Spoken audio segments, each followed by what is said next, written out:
men de la ro okay mi jinyo ka channel mene mi jinyo ka channel me goro bi subscribe ken yam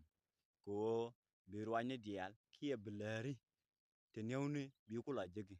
no ka bi belan bi twan bi lar ko di ko ne mite mi chalat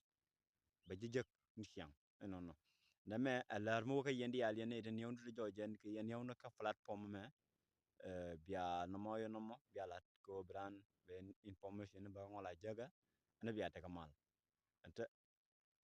anta man ci tuwo ka jen we dan a jarwa mo ci tuwo gona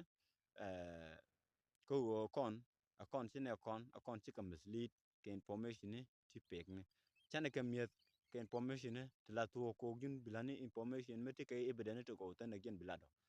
o bedani bi kane kon kulo nang nyam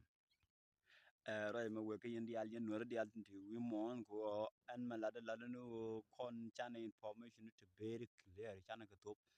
kon platform ne dial tan online go ro bi top ni mo gwa ma ba je ke ma no kon ma bia tok da kon chanero kon chirom ka platform ne anyok kon ne kon information mi bia tok kon si biele no ko bina joko chana jo bina joko na pe ni bina joko di be kon chi ma no kon be kon ga jako be kon ga gat no ala bi widien ba jako ran go ko ta da to wo de kan wo ka dong na bi ni no ka ken ko la ka ta la ka tak ko na bi ni ta la ka tak ko chinab no de grum dub de ka tasir ko ne ti jel ko ore de ka jiko no kane tene wo ka we ken o de kan ko la ka